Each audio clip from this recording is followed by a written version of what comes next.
Hello and good afternoon, everyone. My name is Abhinav Narayan, and I'll be conducting today's session on project management. I hope all of you are keeping safe and following government guidelines on social distancing.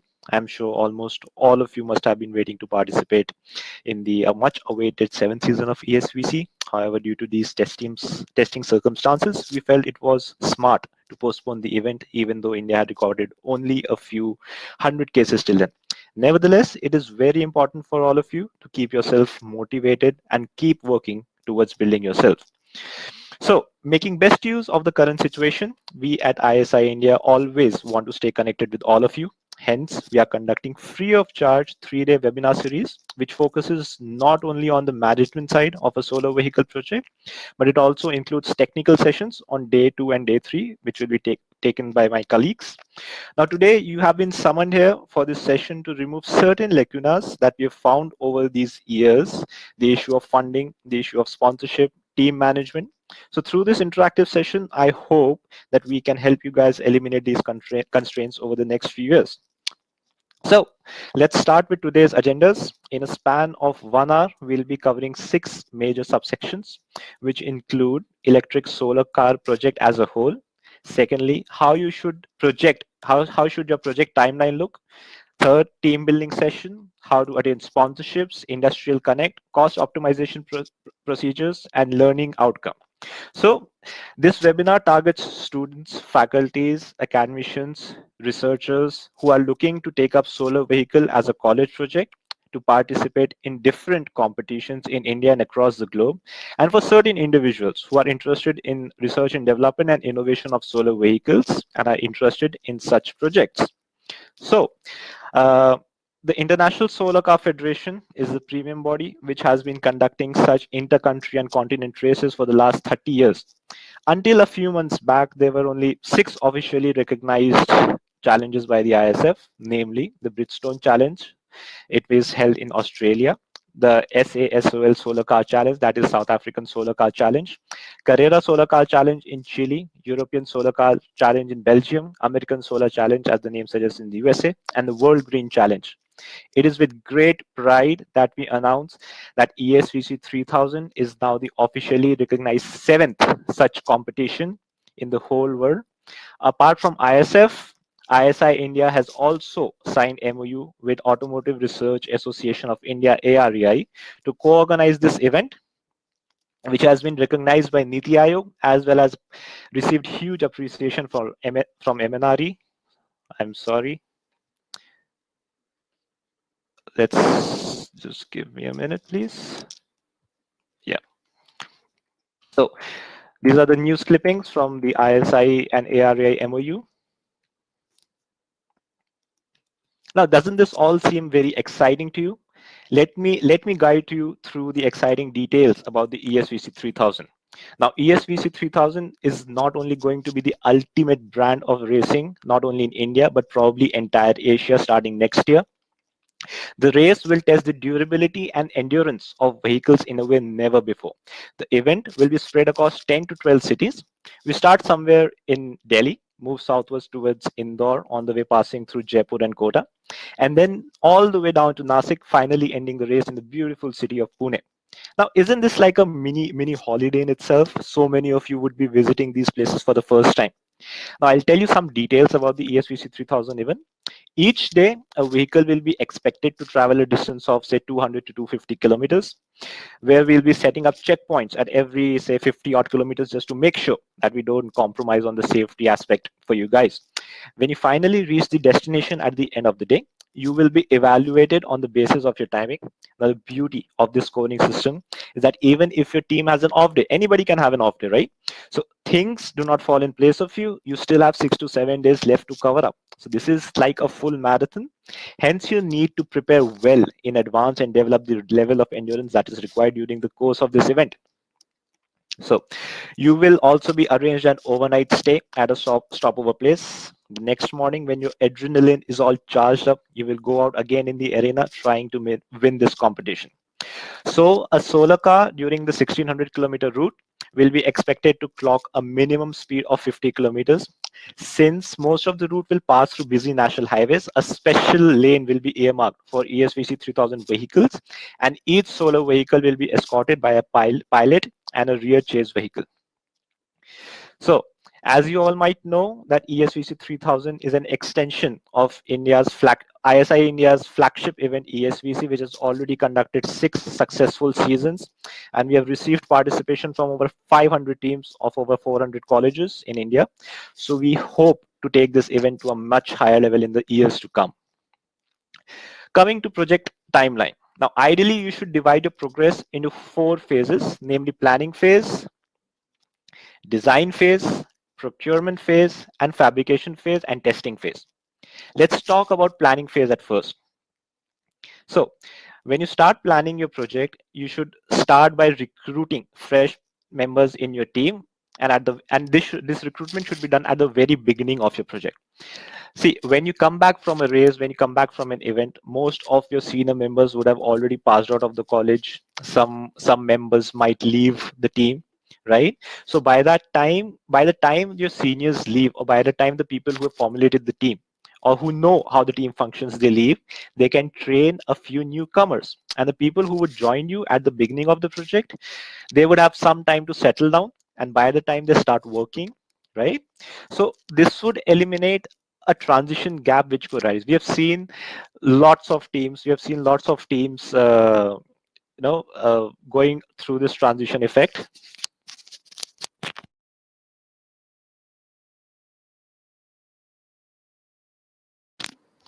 So we have seen a lot of teams go through, transition phase, and they've endured a lot of problems.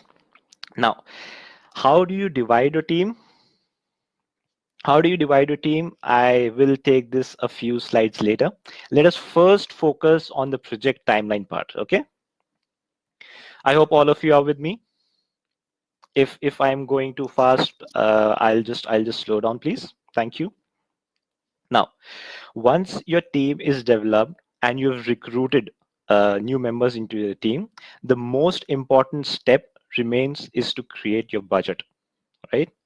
Now, let's why do we need a budget, and what all things do we require to finalize a budget? Let's look into this. So to conclusively finalize your budget, you need to conduct a detailed market survey. These things go in hand. Right? You do a market survey, you create your budget, again you do a market survey, and you update your budget, right? Once you know which component costs how much, you create a budget and you add a few overheads, because you can never fully create a 100% foolproof budget. So once you've done a market survey, you know which component costs how much, and then you can properly formulate your budget. Please do keep a few amount for overheads.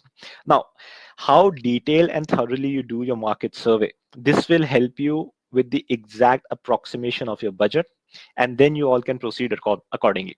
The lesser your delta is the difference between your estimated budget and the exact budget that you actually end up spending, right? The minimum the difference is, the better it will be for you. So once you are past that stage, you have to be very strict with yourself, right, regarding following the timeline, and you must reverse engineer this.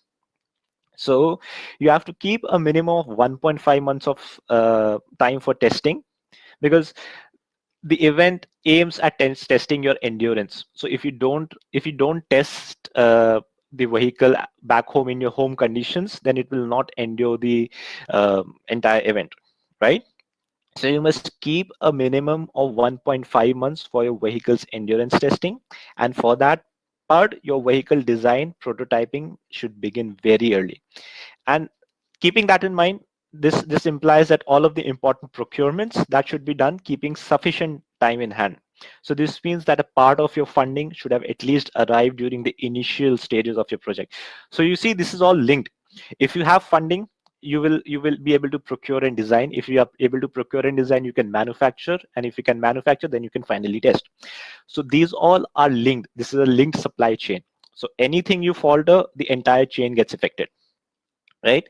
So you keep a nice 2 months for your vehicle fabrication phase. It should not take more than 2 months for you to manufacture or fabricate your vehicle, right? But I repeat myself, you have to keep 1.5 2 months for testing. 2 months is a sufficient time for testing, and again 2 months is a sufficient time enough for you to manufacture a vehicle which is of bare minimum standards and good enough to complete this competition, right? So you must end your fabrication latest by Jan.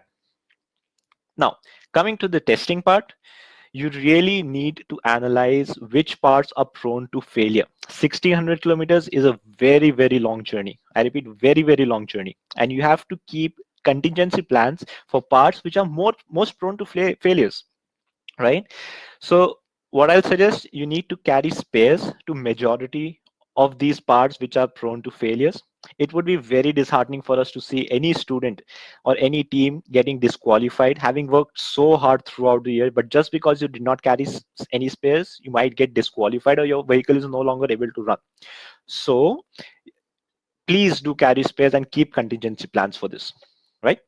So now moving forward to see, there are a few now you can see there are a few common aspects to all the phases, starting with sponsor targeting, budget updating, maintaining spreadsheets, and always have a backup plan. Let me start with sponsor targeting. The search for sponsors never stops. I'm sure many of you might have been in this phase at some point in your life where you might have searched for a sponsor, gone for a sponsor pitch. So the search for a sponsor never stops. This is a never ending pipeline. Now, how you target sponsors, which companies you target, and how are you going to go about getting those sponsorships, I will take up later in the presentation. Secondly, budget updating. This should be done as long as you're in the team, so that you know how much more funds are required and how much actual expenditure you're taking off. Coming to team building session. So what do you mean by team? By team, we mean that together everyone achieves more, or we are training, encouraging, aim, motivation, right? So for a team to function efficiently, everybody needs to have a participatory role. Everyone has to have an individual responsibility, and those particular individuals should be held accountable for it. A person may or may not have a major role in the team, but everyone must focus on their contribution, and if everyone does what is assigned to them, there is no chance for a delay or a project failure.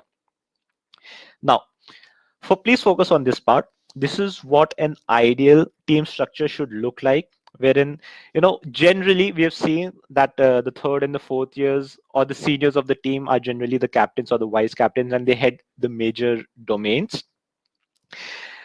The hierarchy also includes first and second years. Now, what we've found over these years, that a lot of teams, they consist only the people who are in third or fourth years, and once they've passed out of their colleges, the teams are no longer able to participate in the subsequent competition because the team doesn't even exist now.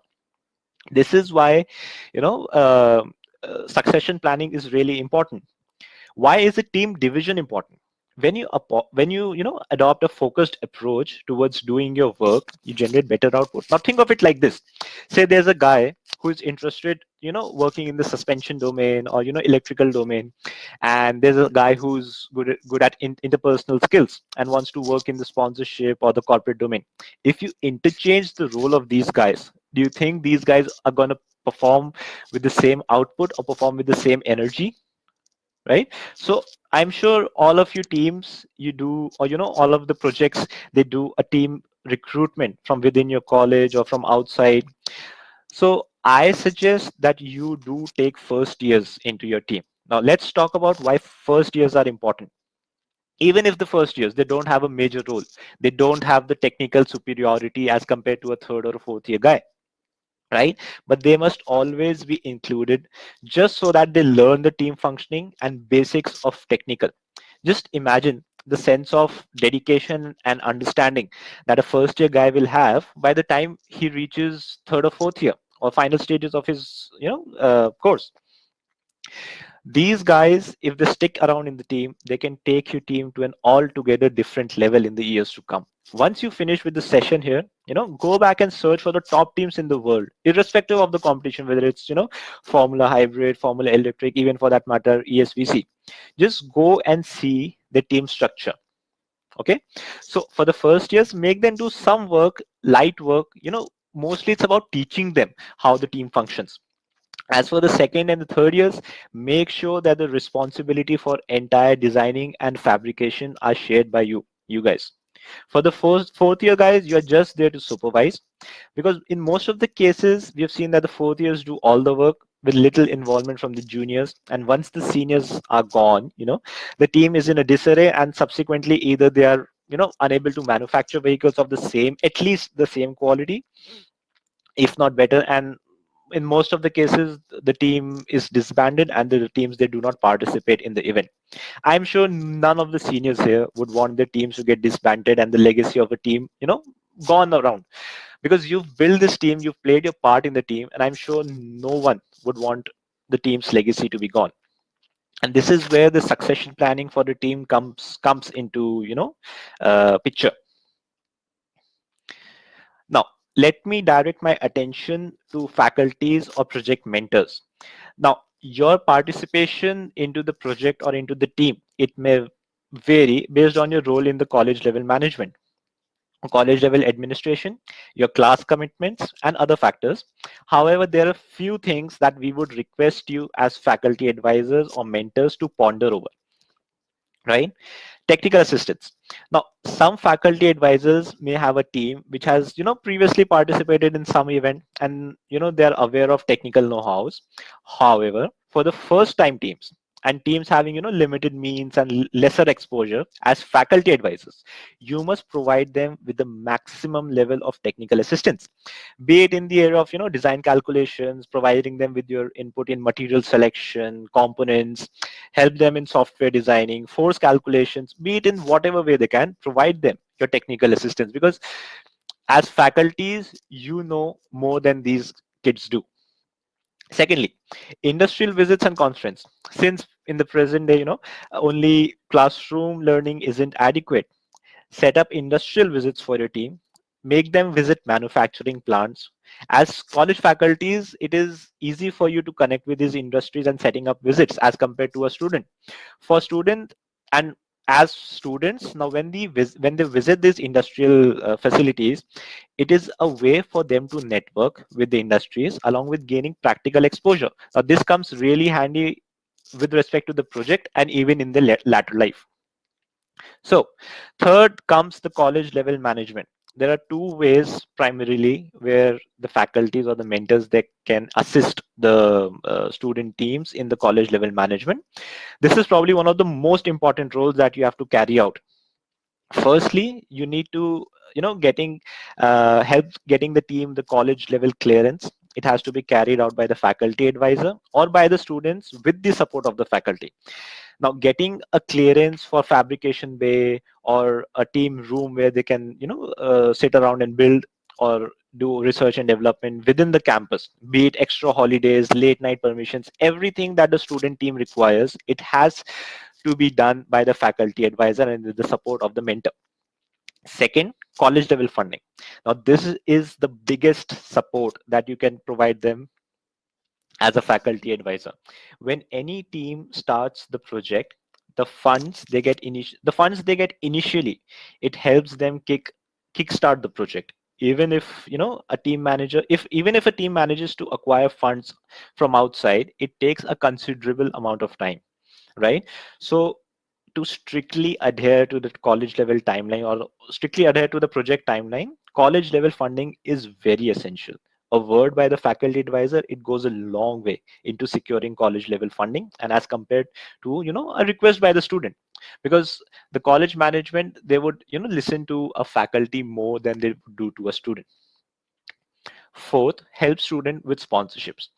I will be elaborating on the different kind of sponsorships a team can acquire sometime later. Now, as faculty advisors, you or the institute, they possess contact with the industries.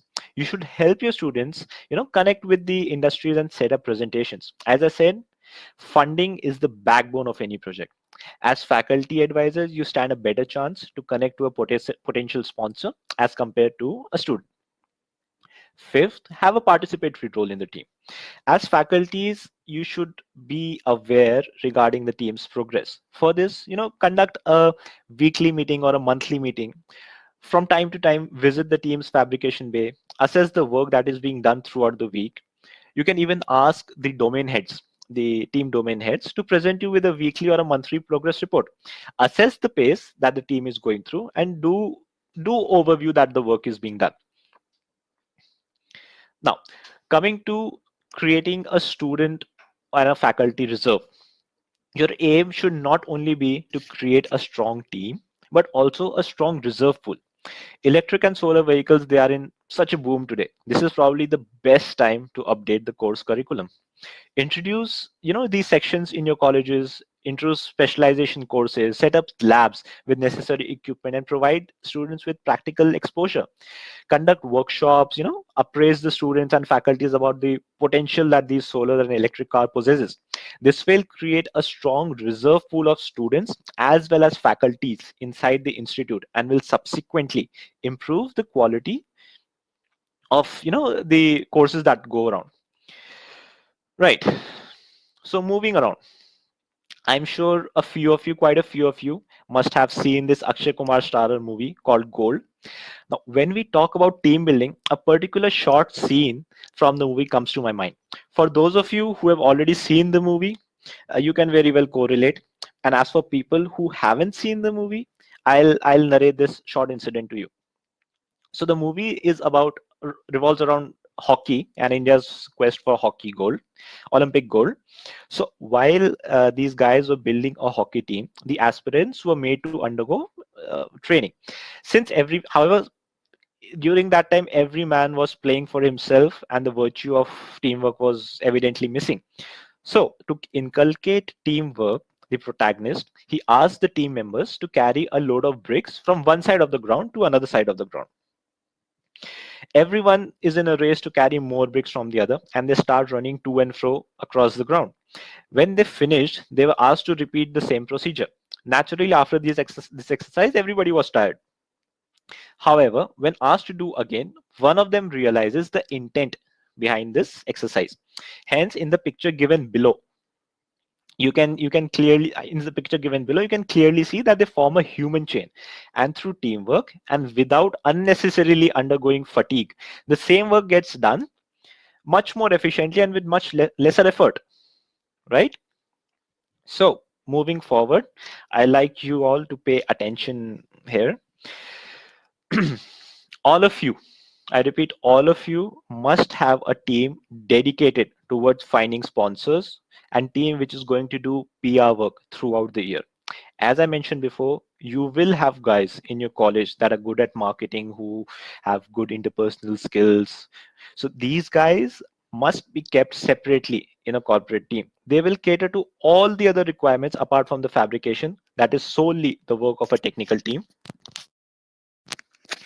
Raising sponsorships and funds, material procurement, preparing and maintaining budget, planning PR events should be left entirely to them. So please, those of you who do not have a corporate team, please create one with people who have good interpersonal skills.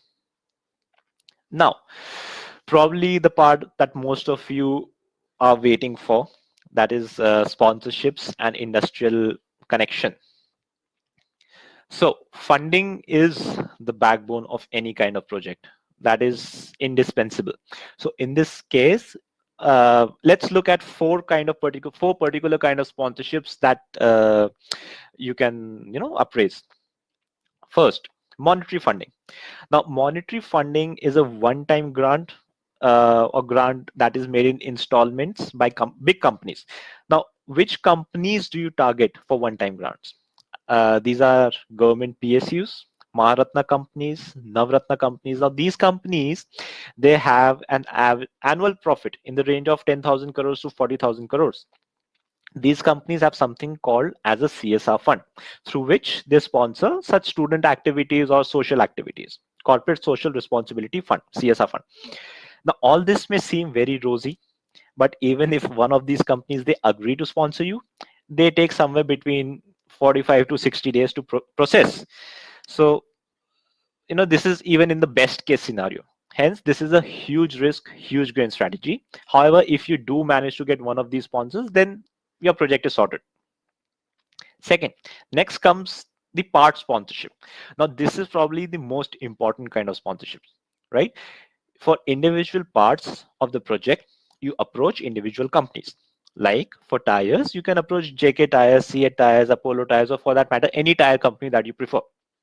Now, these companies, they don't mind giving out small part to student teams. Even they want to support you. What a set of 5 tires will cost you 25,000 rupees at maximum. That is nothing for the company, but for you, it is a huge fortune. More than 80%, I repeat, more than 80% of your budget can be catered to by part sponsorships, even if you don't manage to get the first kind of funding, that is monetary sponsorship, right? So what you need to do is you need to make an exhaustive list of companies that have in the past done part sponsorships and they know about formula student competitions. Approach them with small demands, and I'm sure not a lot of them would refuse you. Okay. Thirdly, we have partnerships. These are the guys that will help you cater to the additional requirements. Say you guys are planning to get team t-shirts, say team t-shirts or merchandise. Companies like Adidas, they sponsor more than 100 teams a year. 100 teams. For them, this kind of sponsorship is negligible. For you, it's a matter of great pride, right? Wearing Adidas sponsored t-shirts, having hydration partners like Red Bull, Monster Energy. They sponsor so many teams and competitions, right? Just to increase their outreach. Now, all this will not help you build the car. I agree. However, attaching big brand names will help you increase the team PR and attract sponsors. The moment you have big sponsors attached to your team, sponsorships will automatically flow in. Do mark my words, right? So go and search for such companies which sponsor student teams and then know about student competitions and then try and approach them. Approach them with small demands, but at least, try and approach them first. Okay. So do realize that sponsorship conversion percentage never exceeds 5%. Never exceeds 5%. That too, if you're lucky and you play your cards right. You approach 100 companies, out of which, 10 or 12 may respond, out of which, 8 or 10 may call you for presentation. This is the best case scenario I'm talking about. Having done this work for almost 3 years, I know how painful it is, and I respect all those guys who are into sponsor pitching, right? So even if you give your best, at maximum out of 100 you're going to convert 3, 4 or 5. Again, this is the best case scenario.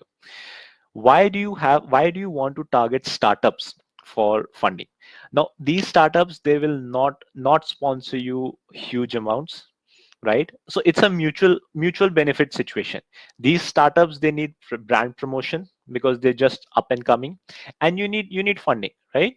So you approach local startups around you, right? Try and get minimum amount of funding, whatever the startup is comfortable going, and you give them a brand promotion. A brand promotion for a startup in the college, probably for recruiting, probably for job opportunities, depending upon the sector. It will go a long way in helping both the team and the startup.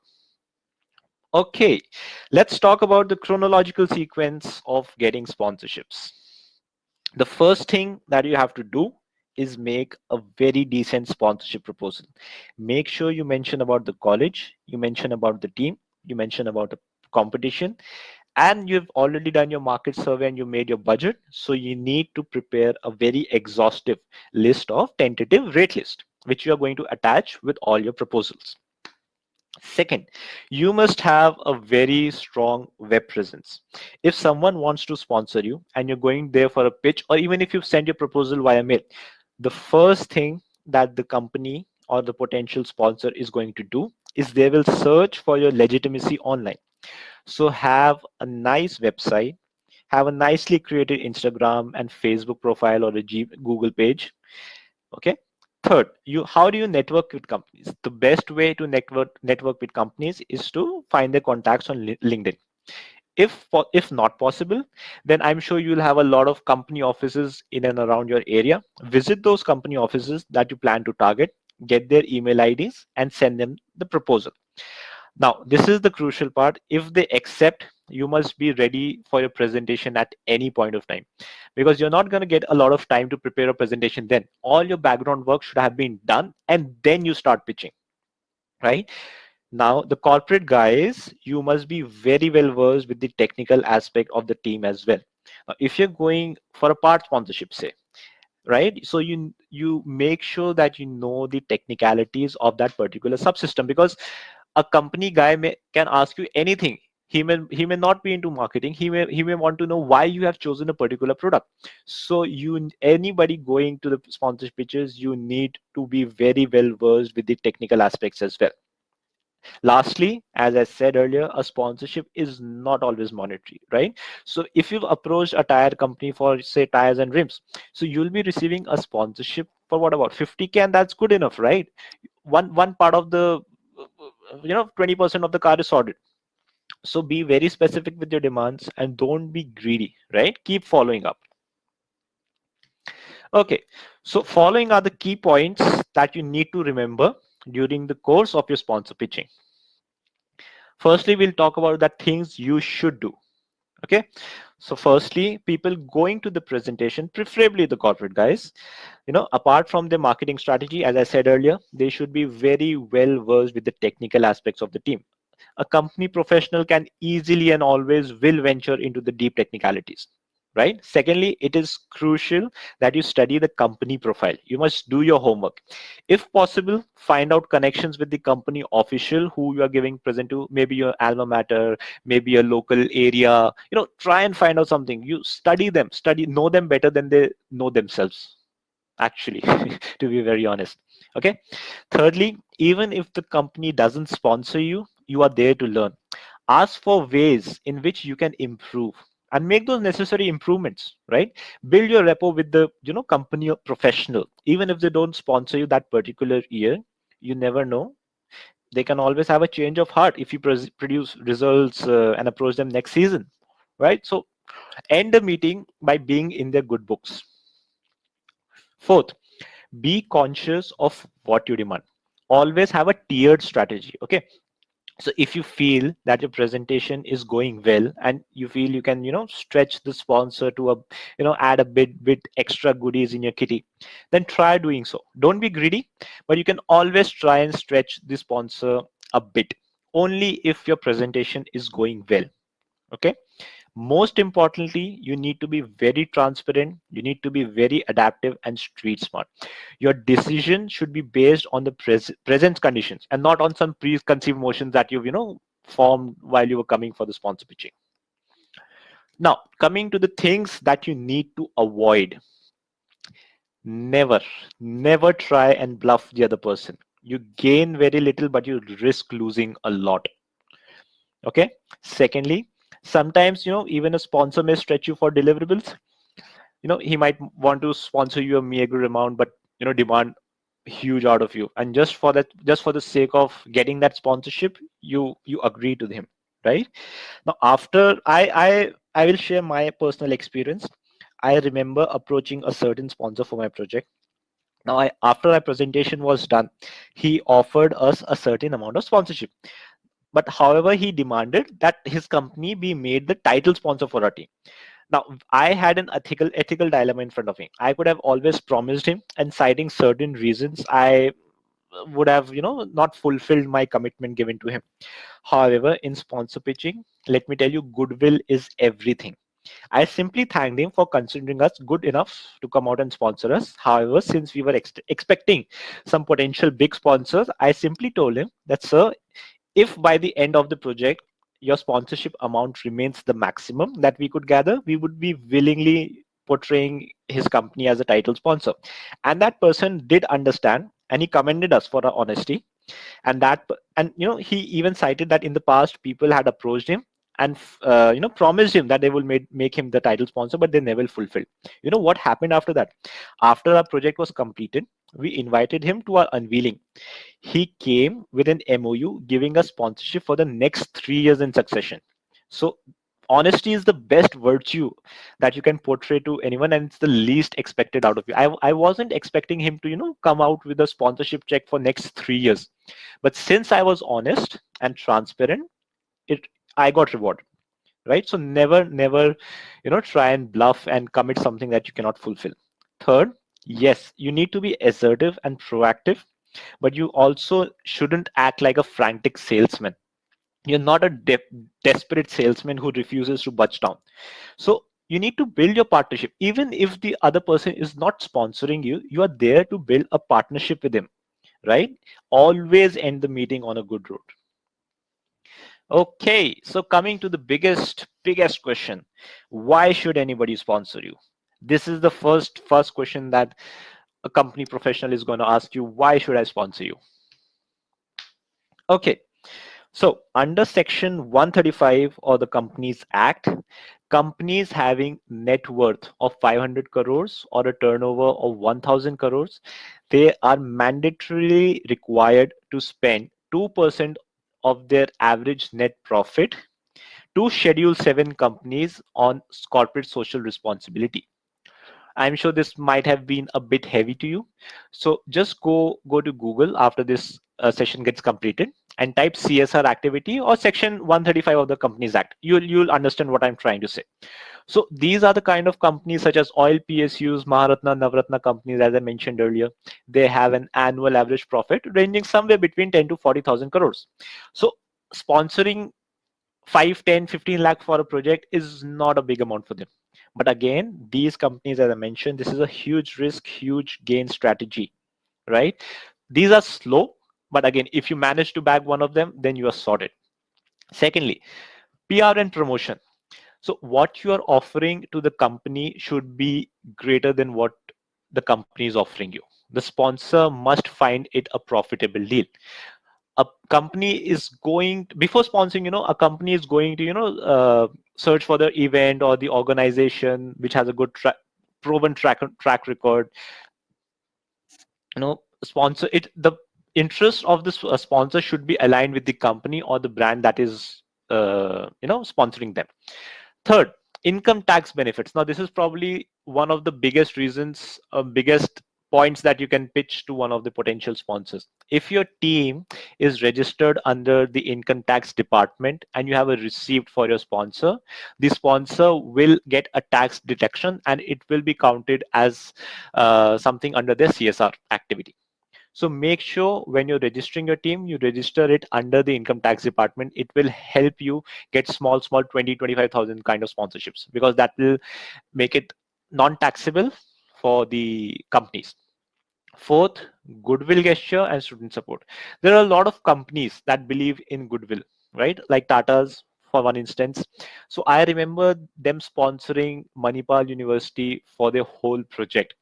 So there are a lot of companies. You need to search, as I said, you need to make an exhaustive list of companies that have supported students in the past, be it through CSR activity, be it through, goodwill gesture. So that is very important for you to do your homework and search for these kind of companies. Okay. So sponsorships and everything is fine. Okay, that is all hypothetical. Maybe you get, maybe you don't get. Given the fact that we all have faced financial crunch at some point or the other, how do we go about managing our resources, optimizing our cost at that very moment?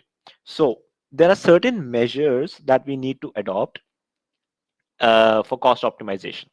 Firstly, how do we increase our efficiency?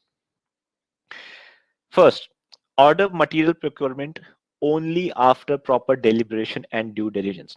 We have seen a lot of times teams order around based on hearsay, because some other team is, purchasing mild steel, some other team is purchasing chromoly. So they purchase because, they thought that that material is good. So in the end, we have seen that this material ends up getting wasted along with the resources that have been put into acquiring it.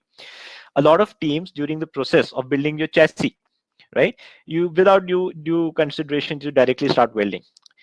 Now a lot of times what happens is you end up adding extra members, materials get wasted. Sometimes you haven't done the welding properly, and once your chassis is built, you get to know that you've made the wrong selection of materials. So there are a hell lot of issues.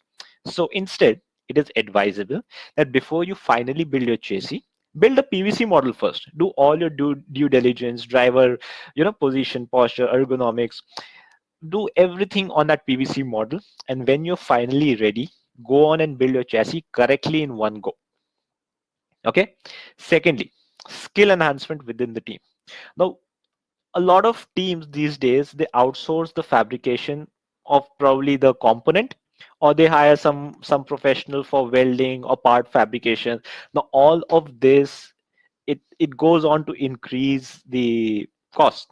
Instead, it is advisable that someone from within the team, probably two or three guys within the team, they they learn these procedures, probably taking help from the college equipment and implementing it on the project. Now when you don't outsource anything, that would significantly reduce the cost of outsourcing. Okay. Third, let it comes to part optimization. I'm sure most of the teams would prefer going for best branded components available in the market, go for OLEM suspension springs, 1 lakh per spring. But we do realize that it comes with a certain cost tag attached to it. Not a lot of these now a lot of these components, they can be self manufactured, or non branded material can be procured through local markets. Hence, as I mentioned earlier, I keep repeating this, a detailed market survey is very important, because only once you've done a detailed market survey do you realize that which part can be procured from which local market and for how much cost, right? Fourth, R&D, research and development. All of us here agree that there are multiple solutions to a simple problem, and it may not be the most expensive one. Research and development should be done on cheaper alternatives. Now I have seen team make crush zones out of Pepsi can and sponge balls. Can you imagine the cost for a impact attenuator which you buy and one which is made out of Pepsi cans and sponge balls? You do the math. Hence, when you're doing research and development, use your time to find out these alternatives if you're running out of cash. So what are your learning outcomes throughout the entire session of the project? You inculcate the habit of doing your homework. Yes, when you approach a company, you should know the company front to back. Everything you must know about the company and the company professional, and it will eventually help you in your future endeavors as well. You learn marketing skills, no doubt. You will learn technical skills, you learn managerial skills, everything. During the course of the project, you're going to come out as a much more better person that you were before the starting of the project. Now, you make a lot of industry contacts. Now, these are not only for sponsorships. When you build your rapport with someone, right? You can also approach them for job opportunities, internships, and even if they're not sponsoring you at the present current year, they can always benefit your juniors, right? You're not just there for your own benefit, you're there for the benefit of the team. So if you build a good repo, maybe your juniors can carry it forward, right? Fourth, you get to learn from the industrial requirements and practices. Most importantly, you get to you learn what exactly do you need to reach a certain standard. If a person is not sponsoring you, and if you're not winning the competition, there must be certain areas that you need to improve upon. You get a reality check, right? So that is really important. Getting a good reality check once the competition finishes, once you've done the project, once your car is built, is really important. And most importantly, teamwork. This is going to pay huge dividends in your future when you start working, so teamwork is really going to be really important. Now let's come to post project completion tasks. Let's say by defying all the odds, you're finally able to successfully build a solar vehicle. But unfortunately, a task doesn't end there. This is an opportunity, right? Take this as an opportunity for you to reap the sweet fruits of the hard work that you've done, right? Firstly, plan a nice unveiling for your vehicle. Invite all the people who sponsored you to showcase that their money has been put in the right place, right? This would boost up their confidence, and it will help you secure long-term sponsorships in the recurring years. And I'm not joking about it. I've seen teams getting recurring sponsorships just because they've built a good vehicle, irrespective of their competition. irrespective of the position in the competition or whether they won it or not. Just because they build the vehicle and the sponsor wasn't expecting this, they've received recurring sponsorships throughout the years. Secondly, invite your college officials, your faculties, your students to show what you've been doing throughout the year. This would increase your public image within the campus, and you will receive better applications for recruitment in the successive years.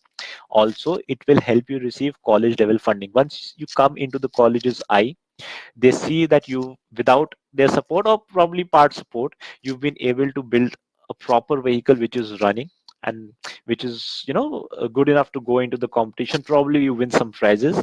They will fund you. They will fund you in the next years, because if you've produced output, the college doesn't mind funding you. Third, invite industrial professionals. Show that you can build a working solar vehicle. Use this opportunity when they come to the unveiling. Use this opportunity to network with them.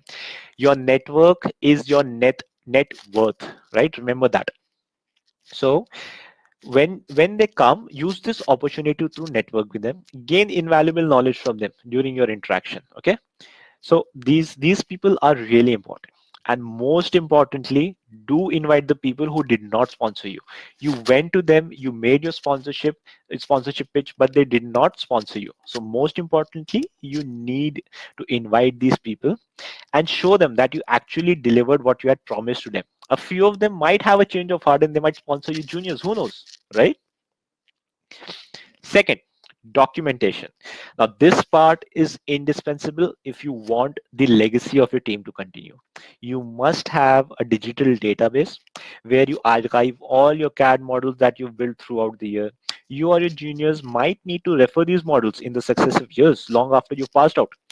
Again, you want your team legacy to continue, right? You want your teams to continue functioning, probably 10 years after, when you come back and one day you'll say, oh, I started this team, to whoever's running the team that time. Second, cost reports and budget preparation is very essential to compare cost in different years. Okay. Third, keeping documentation of your calculations uh, for all the subsystems, your design considerations, why you chose a particular component, why you rejected a particular material, all this, so that in future things only get better. Fourth, having a photo gallery. Now, when you record various stages of the project, you are going to remember these for the rest of your lives. These are the moments that you remember for the rest of your lives when you see these pictures and videos. And to top it all up, you must formulate an annual synopsis which gives you a brief overview of the work that you've done throughout the year. Okay, guys, so that will be all that we cover today. There will be a short assessment based on the session today. Please do complete the assessment. It will be a short questionnaire, 10 to 15-minute questions, mostly MCQs. Some might be other short answer questions that you'll need to fill out. Okay. On day 2, that is tomorrow, the session will be conducted by Mr. Suraj Jadhav. He will venture into the technical aspects of designing, manufacturing, testing of your vehicles. Please do join in for the session tomorrow. For all of you who haven't registered as yet, please go to the video description and kindly register for the session tomorrow. So guys, we'll have a short 10-minute question answer session. Please type in your questions in the chat box and I shall try to answer the maximum questions humanly possible. Please do forgive me if I somehow miss out some of your questions. You can always write to us and I assure you that your questions will not go unanswered, right? So please shoot in your questions, guys.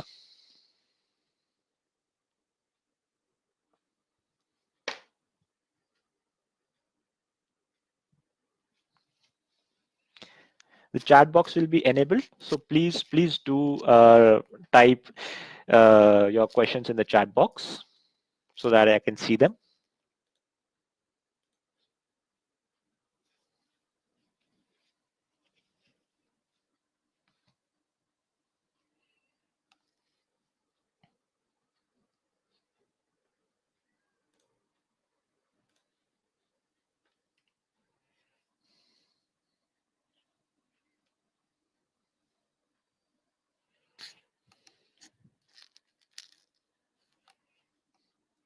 So will we get a certificate for this webinar? I don't think so, but probably if you want one, we can send you. Good evening. I'm from JIT Group of Institutions, Jodhpur, India. So please tell the best material to build the chassis. Again, as I said, you are completely defying what I just said. You have to make your own custom solution. Somebody might want to use mild steel. It's heavy, but it's not as expensive. Someone might want to build a monocoque carbon fiber chassis. But if you have the funds, you go for it. If you want to use, you can use chromoly. So it depends on you what kind of funds you have and what kind of body works and what are kind of components that you're planning to attach. So there's no one point good for all solution kind of thing. So you need to find out the best material that you want to use based on your approach. So this is a first year project. Then how do we approach for sponsorships? Okay, so as I said, for the first years you need to do more work as compared to teams which have previous history, but it's not difficult. Even I started as a first year team and we managed to get substantial amount of sponsorships. So try and connect with your faculty advisors or try and connect with your place corp. They'll help you with the companies that come to the college for recruitment. Also, you need to do a lot of groundwork. You need to do a lot of groundwork.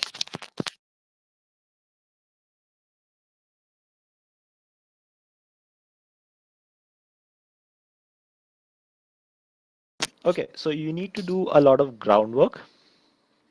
Uh, do market survey, go to these companies, visit these officials, tell them that you have something like this, tell them about the competition. You'll have to do a lot of hard work, agreed, but again, that's upon you. So what is the procedure to participate in the event? Okay, so go to www.imperialsociety.in and you have to go to the ESVC 3000 tab. There you'll find the link to register in the competition and you can register in the competition.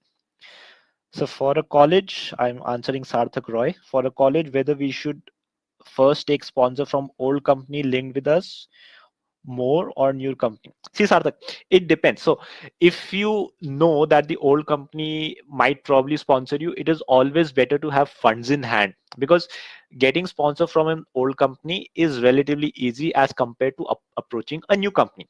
So I'd suggest that if you have a sponsor who has already been sponsoring you, so first approach them and then go for new sponsor, or probably you can make sure, do this work simultaneously. It depends, but I'd suggest you go for a company that has already been sponsoring you. Get a easy sponsor in your bag and then you move to a new company. Okay, so your lecture today is very nice, thank you so much. But tell about minimum investment for it. Minimum investment for what, Sudhir Kumar? Mr. Sudhir Kumar. So what about CRS activity? CSR activity. Okay, so iVision CSR activity is for those companies who have a certain amount of annual turnover. They have to mandatorily spend 2% of their annual average profit for CSR activities. That goes into sponsoring college students, doing social work under Swachh Bharat Abhiyan or all the government schemes. So what I suggest, you go and search on Google the Companies Act, under Companies Act section 135, and go to schedule 7 companies. So you'll be able to read about all the CSR activities and the companies which are eligible for getting these funds.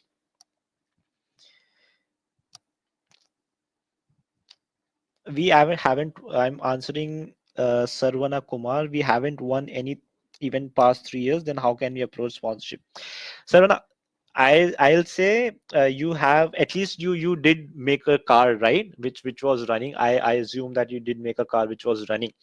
So even if you haven't won, at least you do have a car to show. So you do. It's not necessary to win. See, there can only be 1 or 2 winners in the subsequent years. Even the other teams, the 40, 50, 60 teams which participate in the competition, they do come to the event and participate, and they also get sponsors. So don't get disheartened. Keep trying, always keep trying, right? And it's not about winning always. If you've participated, if you've built your car, then trust me, you're worth it. Sir, I'm answering Uthaya Kumar. Sir, isn't it wise to rope in students at the beginning of second year rather than in the first year? Yes, agreed. But as I said, why a first year is important, he may not have a lot of work to do.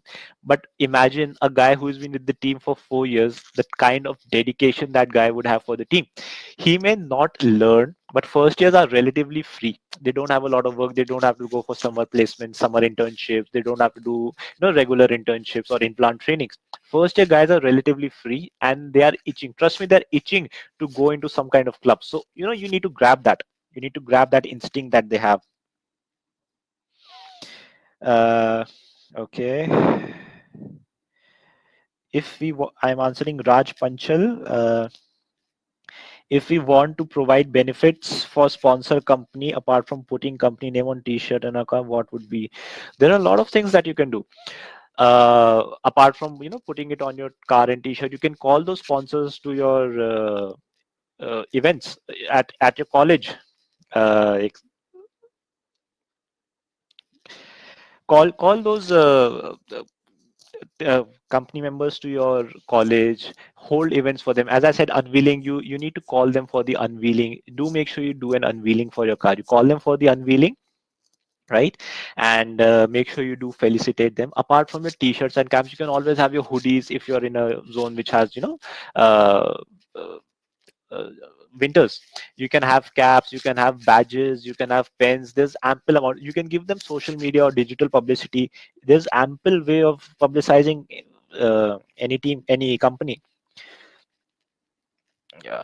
Are there any listed companies who sponsor this kind of event? I wish there was, Malini. I really wish there was. And if there had been such list for people who would sponsor, I'm sure all of us would be dying for these kind of lists. I'm not sure. There must be some, but I don't know the authenticity for it. So, and also the list of companies, it depends on your particular area. You cannot be in Bangalore and you go to Delhi to approach to a particular company. That is not financially advisable. So can you suggest some solar panel types and can you suggest the best? You need to do your research, Sanjeev Kumar. There's nothing called as the best. uh, it is what is suitable for you. I'll be taking a few more questions since we need to end this session. Tanay Madhak, very informative webinar, sir. Thank you for fruitful session. Thank you so much for attending. I hope I did not bore you. Uh, Sir, I'm from Udaipur and doing job now. Can I join even by building my own car? Yes, of course, Vineet. You can join, but I guess you need to download the rule book for ESVC or 3000 or whatever event you're planning. And I think there are minimum 7 members that we need in a team. So you cannot build a car as as an individual and come to the competition, especially ESVC 3000. So just check the rule book, and there's no limitation as to if you cannot join. So I'm very sure you can join as well. Redline Biker says how to get notice for sponsorships from Maharatna company. MNC Maharatna companies, we do shoot them multiple mails, but our effort goes futile. Also, we try and approach them physically, but they don't treat students well. Yes, as I said, Redline Biker, you approach 100 companies and you can only materialize 3 or 4 of those kinds. Getting monetary funding is one of the most difficult parts. Agreed. Again, you have to shoot your arrow in the dark and you need to just wish that it's gets stuck. But if your approach is tiered, then I'd say that you have a better chance of conversion. If you go to don't try and approach the reception desk of a particular MNC. Try and connect with them on LinkedIn. As I said, connect with a professional of a particular company on LinkedIn. Try and explain it to him, because LinkedIn is the best way to connect to industry experts, right? So try and connect to them, and there's a huge possibility that your conversion rate gets better. As apart from going to the office, I think LinkedIn will be a better approach. So how to get sponsorship from PSU? Who is the right person to talk about sponsorship?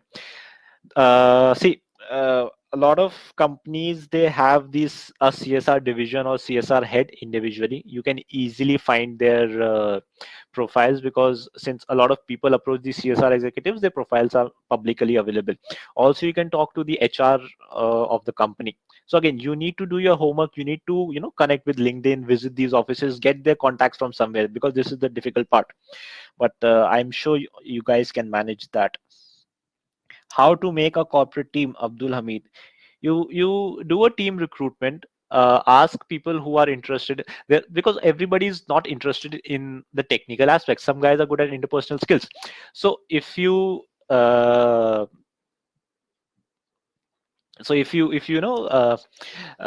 gather these guys on, do a proper recruitment within your college, so you'll get to know what kind of people are interested in interpersonal skills and corporate side. So you'll get to know. Okay. Okay. So budget of ESVC.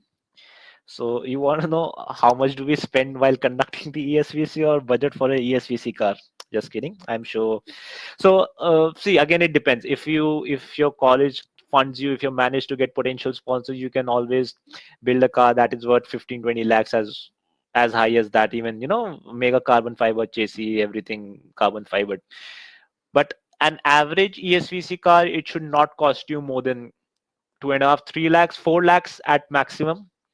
That is keeping a bit on the higher side. Somewhere around 2.5 to 3 lakhs, and that should be enough for an ESVC car of bare minimum standard. So will we get the webinar certificate? Okay, so a lot of you are asking for webinar certificate. I'll say you just message on info@imperialsociety.in, and just message for the certificates. I'm sure we'll be able to work out something. Sir, this year competition is held or not? Deepak Sharma. Deepak, we did plan to hold the competition from 16 to 22nd. However, as you know, that due to the COVID-19 scare, we did postpone the event. As of now, there is no specific date as to when the competition will be held. We are still planning to hold it in June or sometime in July. There are no specific dates, because we want to see till how much does the lockdown extend and how the pandemic plans out. So as of now, there is no specific date that I can give you. But again, we will be holding this competition as soon as the things get back on track. Okay, so I'll take 3 more questions. Okay. International teams can participate, Alok? Yes, of course. Why not? All the teams are welcome. So how do we select the battery and motor for an electric vehicle?